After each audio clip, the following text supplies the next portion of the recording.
All are requested to stand up for the national anthem.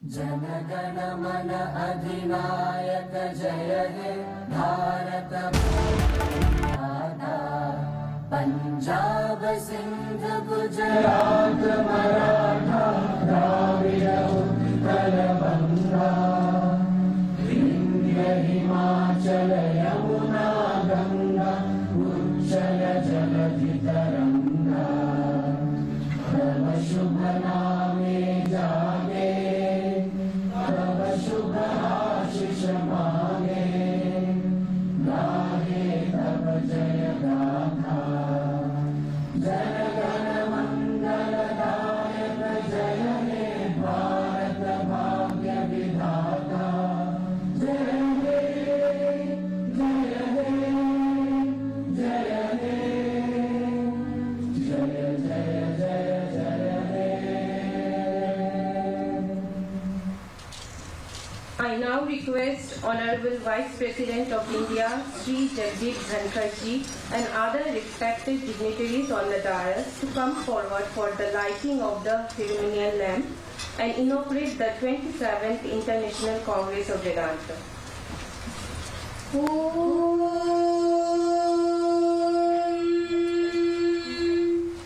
अग्निमीडे पुरोहितै यज्ञस्य देवमृत्विजम् होतारं रत्नधातमम् अग्निः पूर्वेभिर्षिभिरीड्यो नूतनैरुता स देवाङ्गेह वक्षति अग्निना रैमष्णवत्पोषमेव दिवे दिवे यशतं वीरवत्तमम् अग्नेयै यज्ञमध्वरं विश्वतः परिभूरसि स इद्देवेषु गच्छति अग्निर्होता कविक्रतुः सत्यश्चित्रश्रवस्तमः देवो देवेभिरागमत यदङ्गदाशुषे त्वमग्ने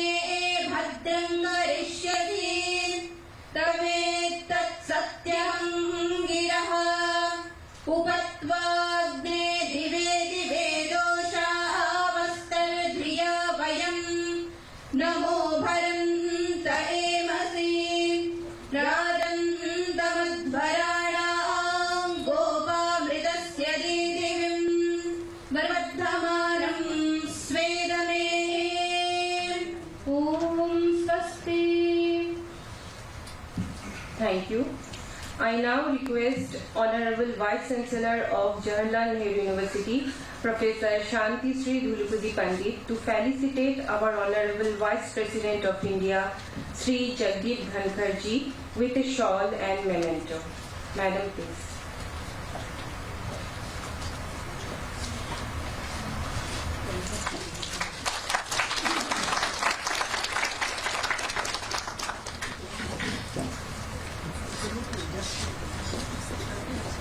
क्योंकि वेदांत के है तो इसीलिए शिव जी का।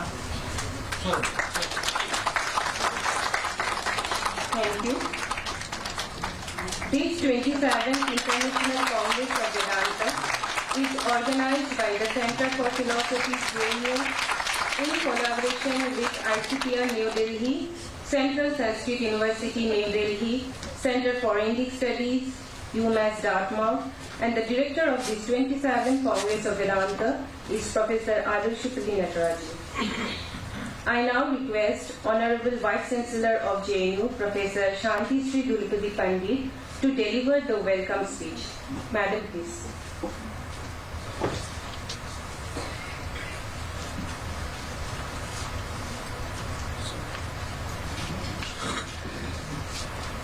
सबको मेरा नमस्कार। Most respected vice president of India Shri Jagdeep Dhankhar ji, Shri Arindam Chakravarti professor emeritus university of Hawaii, professor Sachchidanand Mishra Member, Secretary, Indian Council for Philosophical Research, Professor Nataraju, and ladies and gentlemen, and all the delegates who have come from different parts of India and from different parts of the world, welcome to JNU. Respected sir, we are extremely thankful to you for your august presence at the 27th International Congress of Vedanta. And as there are more than 200 delegates who have come here, and we had very excellent response from all the participants and several very good papers. We thank you for sparing your time to come to India's topmost university, multidisciplinary university, in the last 3 years, both in the NIRF rankings and in the QS rankings. Sir, JNU is a seat of knowledge creation and narrative power in its 14 schools and 10 special centers. Sir, today we celebrate Nari Shakti while paying our respects to Mata Savitribai Phule on her 193rd birth anniversary, and we also support the Prime Minister's vision and mission in women's-led development. Sir, in this conference, JNU is celebrating the entire Indic civilization, or Bharatiya Jnana Parampara, where tradition meets with modernity, continuity with change, realm with region, myth with reality, in constructing a Bharatiya narrative architecture. The Vedanta conference, sir, was the idea of your predecessor, former Vice President and President of India, Sarvepalli Radhakrishnan, and enunciated by Swami Vivekananda, both unique and universal, because it talks of Adhyatma Vidya, and this Dharmic civilization state of India wants to make this to reimagine the much distressed world order. I finally welcome you all again by saying that JNU is a unique university. It is also universal. It represents India's diversity in unity. It symbolizes democracy, development, deliberation, discussion, debate, diversity, difference, deliberation, and decentralization. And hence, once again, welcome to JNU. So once again, we thank you for coming and blessing us today. Thank you all. Welcome to JNU. Jai Hind. Thank you, Madam. May I now request Professor Arindam Chakravarti, Professor Emeritus, University of Hawaii, to address the hall. Sir, please.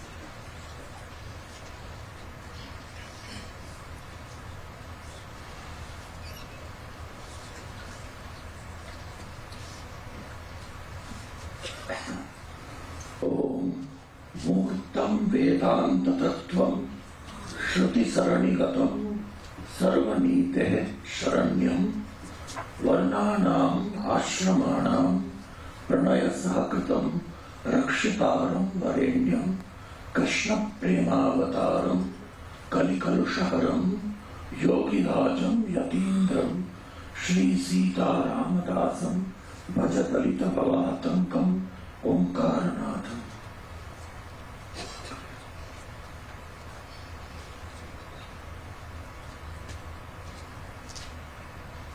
Rigveda starts with questions. Where did this universe come from? And that sets the tune not only for Hindus but for all Indian philosophical schools, where 10 different answers are given to that question. And even the Vedas, which are supposed to be the definitive knowledge, ends by a question. Does he know? Maybe even he does not. And this spirit of questioning not only is the heart of Indian philosophy, it shows a certain cultural diversity which makes us able to welcome not only as our neighbors and friends, but as central to Indian culture. Both devotees of Narayana, both devotees of Shiva and Devi, and completely godless atheists, Buddhists, who are highly respected as central to Indian culture. So you don't have to believe in any dogma as long as, contrary to the advertisement by Indologists and Western scholars, contrary to that, as long as you are a rational thinker. All Indian philosophers put reason first, including the Vedas. There is nothing that we do not question. That is why the sweetest and the most important for nowadays episode of the Upanishads, as all of you know, Vedanta is simply a synonym of the word Upanishad. Vedanto nam Upanishad Pramana. And everybody knows why that is so, because Vedas have 4 parts: Mantra, Brahmana, Aranyaka and Upanishad, and the end part is Vedanta. But this has to be also qualified, because Mantra, which is the first part, we all say that's for rituals. Mantra Yag Yajna ka hai. But not true. Because the greatest Upanishads, about which I will speak later on today, Isha Upanishad, 18 verses. I would make a humble plea that the 18 chapters of the Bhagavad Gita are commentaries on those 18 verses. Now, that Upanishad does not occur in an Aranyaka or in a Brahmana or in an Upanishad part. It occurs in the Mantra Bhag. So all 4 parts of the Vedas are full of knowledge, not just theoretical knowledge.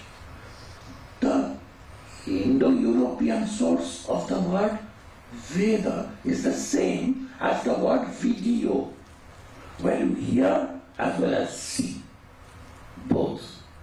Of course it is Shruti, but it is also direct vision. So Darshana, Shruti and Yukti come together in Indian philosophy. And if the Yukti for the Jainas leads to Anekantavada, pluralism, then that is accepted. If the Yukti leads to there is no God, we are fully responsible for all our sufferings. We have to, there is nobody can help us. We have to be our own light. Buddha's last advice, Atma Deepo Bhava. Then that is another one. Just the opposite of the Vaishnavas to which I belong. No, we cannot do anything by Purushakara. We have to submit. Tameva Sharanam Gaccha Sarva Bhavena Bharata. That also is Indian philosophy. Sometimes modern revivalists get confused because they are attacked by Christians and others and missionaries. Tell us in one go, what is your main philosophy, Vedanta? So we feel that we are weak by this plurality. We are not. As that is why the courageous sannyasi Narendranath Datta becoming Vivekananda. First time he gets an opportunity. To a man, he lost his certificate which he brought from India. He didn't have any identity card, but he speaks for 5 minutes, 10 minutes, first speech. In that, he quotes from Shiva Mahila Stotra, not about Shiva's Mahima, but about many rivers. Ruchinam, Vaichitra, Riju, Kutila. Some parts, some rivers go straight, some rivers go like Nayayikas go like this. Okay? But finally, they all come to the same place. So, let this Vedanta Congress bring back the great pluralistic tradition of all of Indian philosophy, accommodating people who believe in Shiva, people who believe in God, people who do not believe in God, people who believe in Vishnu, people who believe in Purushakara, and let all our Upanishads be Prashnopanishad.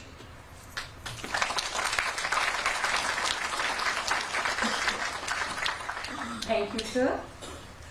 I now request Honorable Vice President of India, Sri Jagdeep Dhankar ji, to deliver the inaugural address. Sir, please.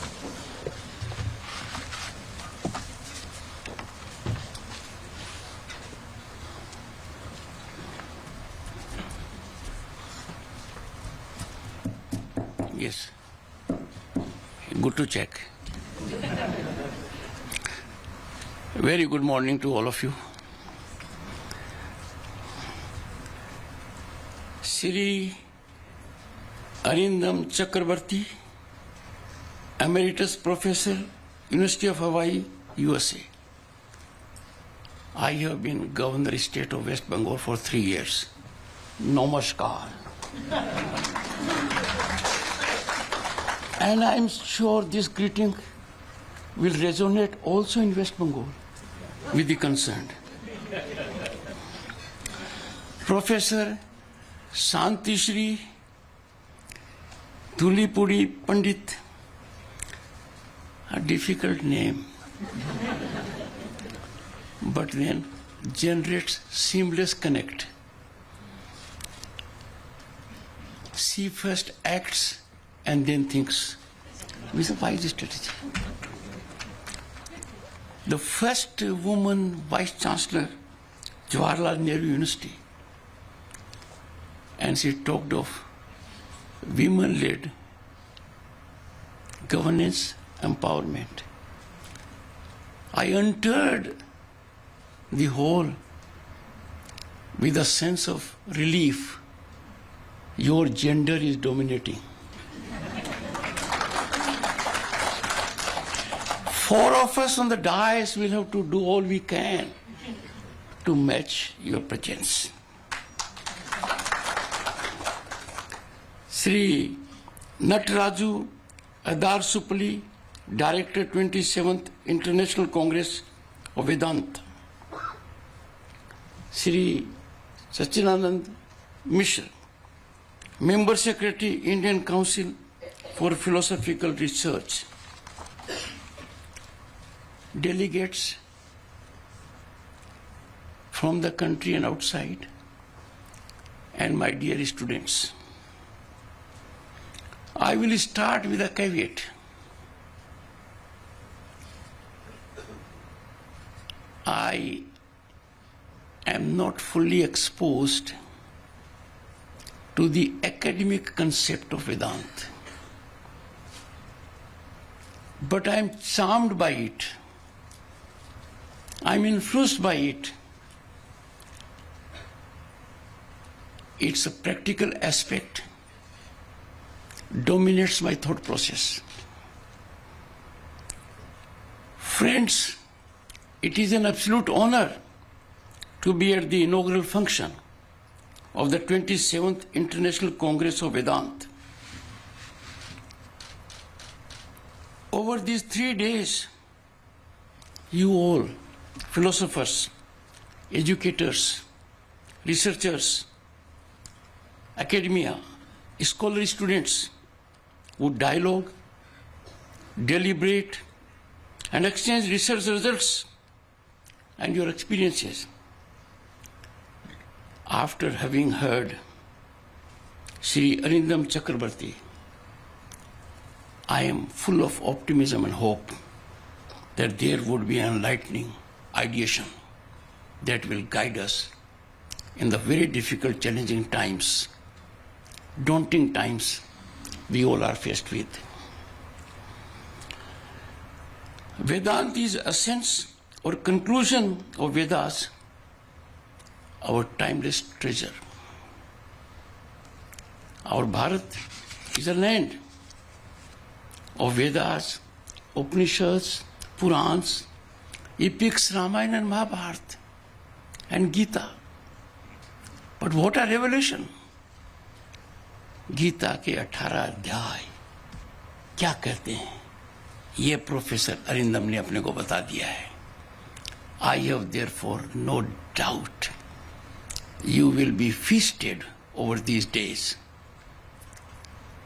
in a manner that your intellectual thirst will be satisfied and your approach will be sharpened. Let me come to the theme of the conference. Reimagining Vedantic world order. It bears contemporaneous relevance. It bears huge connect to the present scenario, nationally and globally, that is challenging us. Friends, the world is in turmoil as never before. I am asserting this, taking full note. We have been visited with 2 world wars, but it is in turmoil as never before, with conflagrations continually expanding, tensions and unrest dotting every part of the planet, not only with human beings, but also with living beings. We are faced with cliff-hanging situation when it comes to existential challenge of climate menace. From digital misinformation, disinformation, to depleting resources, fast depleting. Why? We are reckless. We are not acting as trustees. We are guided by self-interest. We seek to exploit them for our gain. We ignore the larger good and welfare of the humanity and the planet. Cyber warfare, and as I said, apocalyptic climate menace, these unprecedented challenges require technological solutions with ethical wisdom. Ethical wisdom and practical approach can emanate from such kind of discourses and deliberations by deep understanding of Vedanta philosophy. I have no doubt in this worrisomely alarming scenario, recourse to Vedanta philosophy has become unavoidable, compulsively necessary, because it can show troubled humanity a ray of hope, a ray of light, and ultimate resolution. The world can be better with hopes coalescing, but we are having the very converse of it. Hope, sublime tendencies are not coming together. Those that are coming together are driven by sinister designs, nefarious tendencies. Their objects are not pro-humanity. In this grim scenario, Vedanta philosophy, its understanding, a deep understanding, its easy dissemination would be beacon of hope for the stressed planet. Vedanta philosophy, if I may say, is proverbial lighthouse in the difficulties we are faced with. And the difficulties are quite close to us. We cannot wait a moment for addressing them. Time is fast running out. And Vedanta philosophy, therefore, will put us and navigate us in the groove of righteousness like North Star. Presently, Bharat, home to 1/6 of humanity, is on exponential economic upsurge, unprecedented infrastructure growth, with accolades never dreamt earlier, pouring from global outfits. Global communities acclaiming our deep digitization, our people-centric policies. The mood in the country is upbeat, one of hope and possibility. Yet, some issues require addressing, and these require urgent addressing in tandem, in togetherness, in concert, and in consensual approach. We are one of the oldest civilizations, in several ways unique and unparalleled. Ironically and painfully, in this country, reference to Sanatan, reference to Hindu, evokes baffling reaction beyond comprehension. Rather than understand the depth of these words, their deep meaning, people tend to be in reaction mode. At a drop of a hat, can ignorance be more in extremity? Can the enormity of their lapse be countenanced? These are souls that have misguided themselves, driven by a dangerous ecosystem that is threat not only to this society but to themselves. There are some people who are engaged in propelling algorithms that are recipe for chaos. And they have now got a tool, technology, disruptive technologies. We are at another industrial revolution when it comes to these technologies. These technologies are now amongst us, with us, in every facet of our life. The challenge is to harness them for good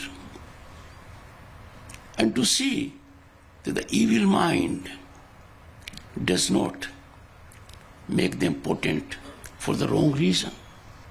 It is here the sagely philosophy emanating from Vedanta should moderate them and dictate our lifestyle. We need to be in ultra motion code. We have to get back to our cultural roots. We have to be alive to our philosophical heritage, because the world is getting increasingly interconnected. Sublimity, essence, quintessential values of Vedanta philosophy remind us of inclusivity. And which country can define inclusivity more than our Bharat? Our values define it, our actions define it, our individual life defines it, our social life defines it. Two things, friends, are fundamental: expression and dialogue. Everyone on the planet must have right of expression. Right of expression is a divine gift. Its curtailment, its dilution by any mechanism is not wholesome. And this brings into picture another aspect: dialogue. If you have right of expression, you don't engage in dialogue, then the things can't work out. And therefore, both these must go hand in hand. expression and dialogue are quintessential to civility, nurturing of democratic values. If I may say, expression and dialogue being on the same page, they will generate symphony of harmony in society. And harmony in society or in individual's life is fundamental to growth. Friends, it's a matter of great concern, hugely concerning, that disturbance and disruptions, they were humbled, virtually defeated dialogue and expression. Dialogue, debate, discussion, deliberation have exited under the onslaught of disruption and disturbance, even in the theaters of democracy. What a travesty. If these temples of democracy, their sanctity is outraged, it is no less than sacrileging them. That is what is happening at the moment. But if we delve deep into Vedanta philosophy, we come to know about it, rest will follow. And therefore such kind of discourses are very, very essential. And another ironical situation that pains me and pains you all. Global disciplines are embracing the Vedanta philosophy, our ancient wisdom. They are exploiting our gold mine. If I may say so, when we faced COVID, Atharvaveda dominated because it was encyclopedic on health. They are doing it. But some in our country, some in this land of spirituality, dismiss Vedanta and Sanatani texts as regressive. And they are doing it without knowing it, not even physically seeing them, much less go through them. This dismissal often stems from perverted colonial mindsets, inefficient understanding of our intellectual heritage. What a tragedy, what a travesty. These elements who act in a structured manner, in a sinister fashion. The design is pernicious. They camouflage their destructive thought process by perverted version of secularism. This is very dangerous. Secularism को एक ढाल बना दिया गया है ऐसे कुकृत्य को कवच देने के लिए। ऐसे तत्वों का पर्दाफाश करना हर भारतीय का कर्तव्य है, क्योंकि हमें याद रखना पड़ेगा हम भारतीय हैं। भारतीयता हमारी पहचान है, राष्ट्रवाद के प्रति समर्पण हमारा धर्म है, और इस बारे में अन्य कोई विचार नहीं हो सकता। एक नई बात और आ रही है, मैं ही सही हूं, बाकी सब गलत है। अज्ञानता की पराकाष्ठा है। That I am alone right is enormity of ignorance. It reflects arrogance in extremity.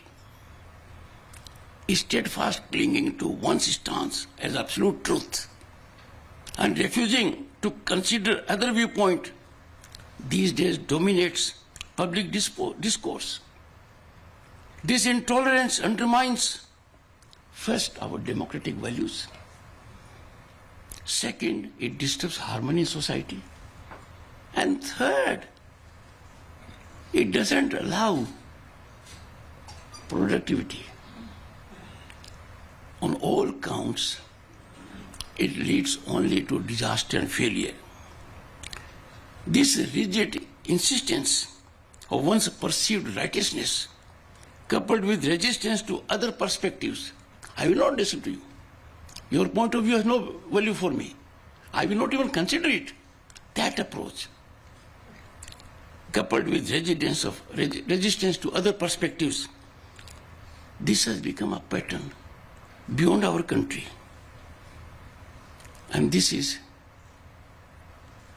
the reason for much of the disturbance, restiveness, and restlessness in the populace across the planet. Such approach, friends, in my view, is antithetical to sublimity of Vedanta philosophy that invariably offers a ray of hope and light, howsoever dark the tunnel may be. It is a solution for every situation, as was indicated by Chakrabarti ji. It doesn't answer only questions. It goes beyond answering questions. It dispels your doubts. It satisfies the thirst of your inquisitiveness. It takes you on the board with full conviction and devotion.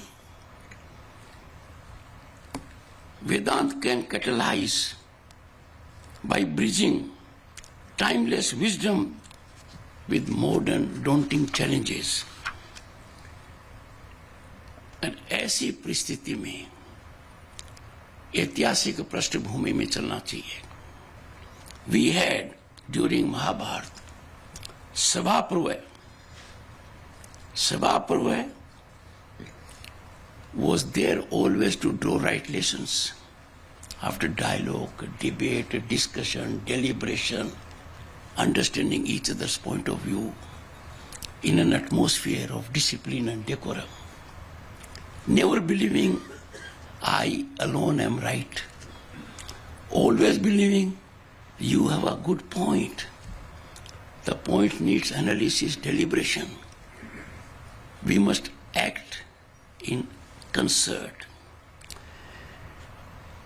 यदि इतिहास को देखें तो it emanates from history that Sabha Parva served as crucibles of wisdom, debate, and preservation of dharmic traditions.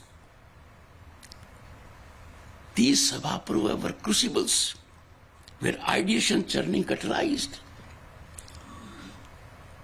The greatest gift an individual can give to the society is ideation. And I'm sure during these 3 days you will be ideating, as I said, that will be enlightening.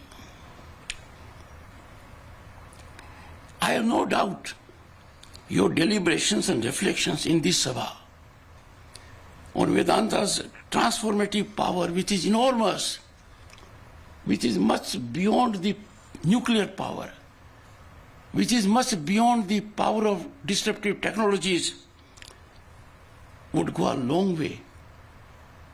First, in arresting the downslide. Second, in retrieving the situation, repairing it. And lastly, getting us back into the right groove. Vedanta is much beyond a philosophy. It is algorithm for human consciousness and consciousness both. In today's era of artificial intelligence and machine learning and the kind blockchain and other disruptive technologies, take them all in one block and you will find this ancient framework of Vedanta philosophy and knowledge offers insights into the most sophisticated computer that is available in the universe, and that is the human mind.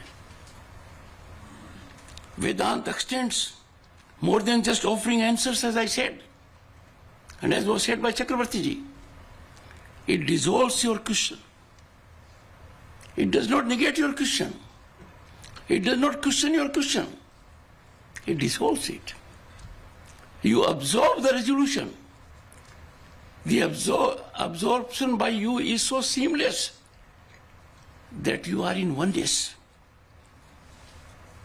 And the greatest satisfaction is when we are troubled, when we are inquisitive, when we don't have an answer, and someone shows us the path.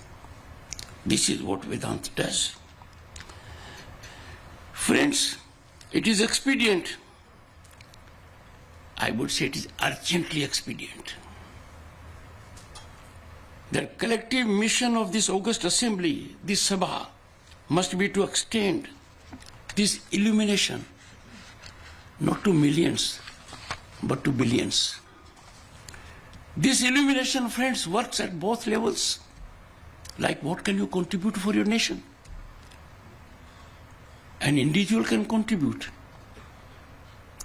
Society can also contribute. This also here, the illumination is individual and collective. As they say it, Veshti and Samasti, at both. And these will transform personal consciousness by generating social awareness. This reimagining, which is one of your facets of your theme, provides framework for addressing modern challenges while maintaining the authenticity of ancient wisdom. Look at the modern challenge your child faces. Look at the modern challenge your relationship faces. Look at the modern, the present challenge that defines all the wrong things about your relationships with your teacher, with your parents, with your neighbors. A solution is available in our ancient wisdom, Vedanta philosophy. At its core, Vedanta promotes dialogue. This dialogic tradition shows how different viewpoints can coexist while maintaining philosophical rigor. I try my utmost as chairman Rajya Sabha. Rajya Sabha is House of Elders, Council of States, the upper house. And there, we are never in dialogue. I am sure if the members of parliament are led to study Vedanta philosophy, they would surely be more receptive.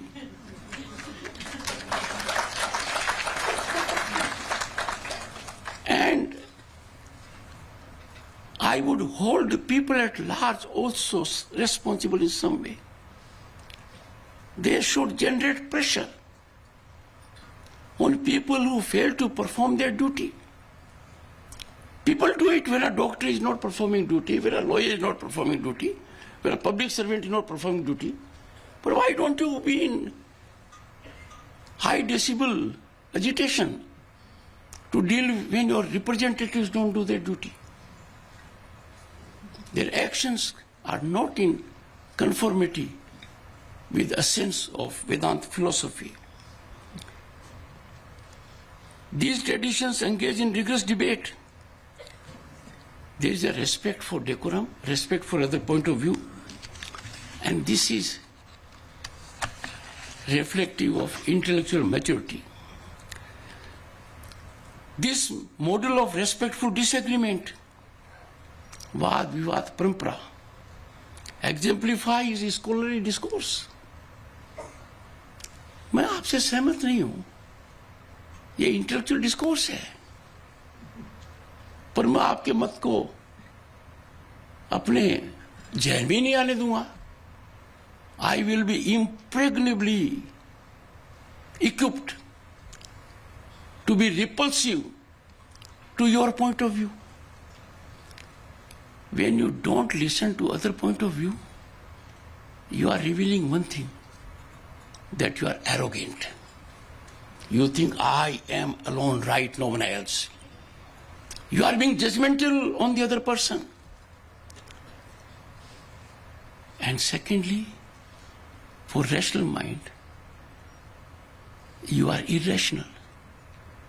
And for ordinary language, you are foolish. एक सुना था मैंने, बहुत लंबा समय हो गया अपना चेहरा देखा नहीं, कोई मुझे आईना दिखाए. वेदांत फिलोसफी इन लोगों को आईना दिखाए.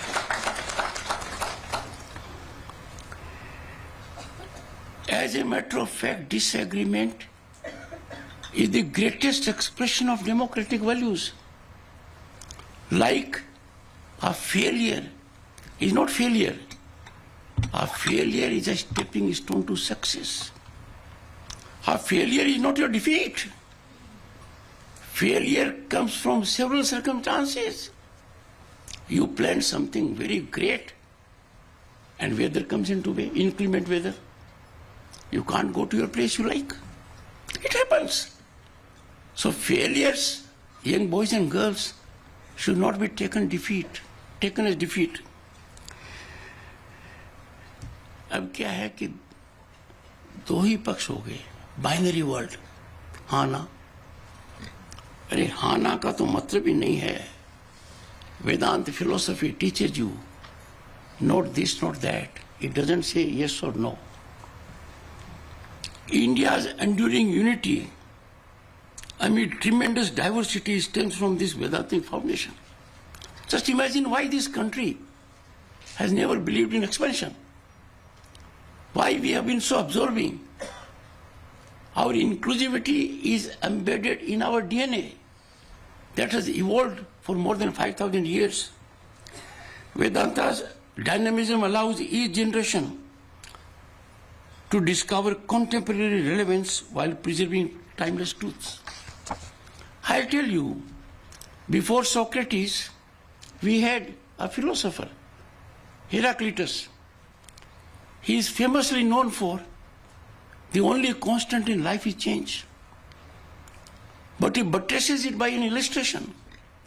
The same person cannot enter the same river twice. Neither the person is the same nor the river is the same.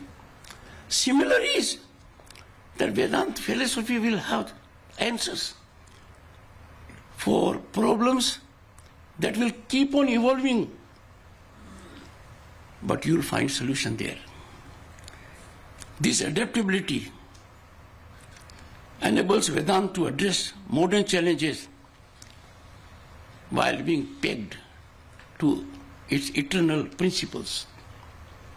World is at the cusp of another revolution, I said, and the challenges will be incremental now. They will not be arithmetic, they will be geometric. And therefore, let us bring Vedantic wisdom from ivory towers to classrooms, ensuring its reach to every corner of society. And therefore, in all humility, I propose adding a dedicated panel next year to discuss Vedanta accessibility, adaptability, and practical implementability. I am sure your deliberations will make the timeless ideas more relevant to contemporary world. Friends, remember, Vedanta is not a relic of the past. It is relevant for the present as it offers a blueprint for the future. As we face unprecedented global challenges, it offers practical solutions for sustainable development, ethical innovation, and harmonious coexistence. May our ancient wisdom guide our journey of humankind. Thank you so much for the time you have given.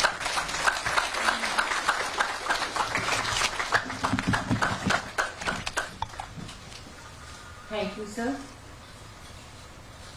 All are requested once again to stand up for the national anthem.